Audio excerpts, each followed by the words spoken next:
that you are not going to be controlled by what white people think of you.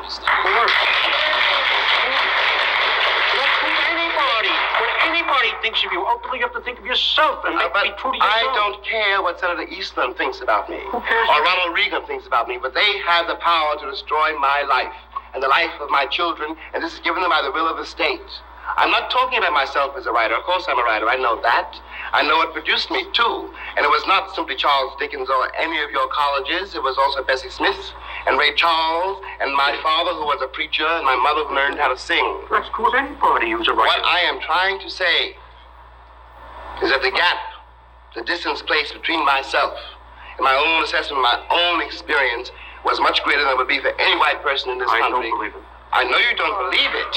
I'm not complaining. I'm not copying a plea. It's not a special plea. I'm trying to make you see something.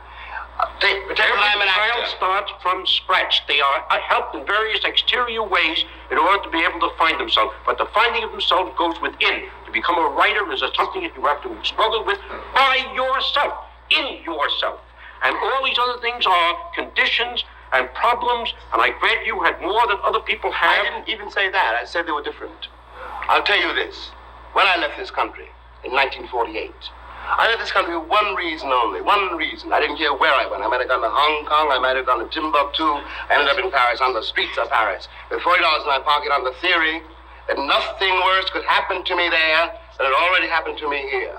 You talk about making it as a writer by yourself. You had to be able then to turn up all the antenna with which you live, because once you turn your back on this society, you may die. You may die. And it's very hard to sit at a typewriter and concentrate on that if you're afraid of the world around you. The years I lived in Paris did one thing for me. They released me from that particular social terror, which was not the paranoia of my own mind, but a real social danger visible in the face of every cop, every boss, everybody.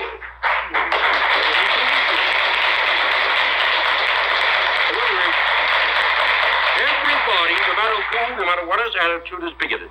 I did not say that. Well, has an attitude. It's on his face. Is in the way of every boss. But you're asking me to do something impossible. You're asking me to take the will for the deed. I don't know what most white people in this country feel, but I can only include what they feel from the state of their institutions. I don't know if white Christians hate Negroes or not, but I know that we have a Christian church which is white and a Christian church which is black. I know, as Malcolm X once put it, that the most segregated hour in American life is high noon on Sunday. That's what's a great deal for me about a Christian nation. It means that I can't afford to trust most white Christians, and certainly cannot trust the Christian church. I don't know whether the labor unions and their bosses really hate me. That doesn't matter, but I know I'm not in their unions. I don't know if the real estate lobby is anything against black people, but I know the real estate lobbies keep me in the ghetto. I don't know if the Board of Education hates black people, but I know the textbooks I give my children to read and the schools that we have to go to. Now, this is the evidence. You want me to make an act of faith, risking myself, my wife, my woman, my sister, my children, on some idealism which you assure me exists in America, which I have never seen.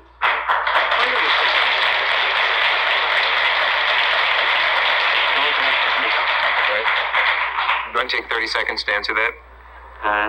Jonathan.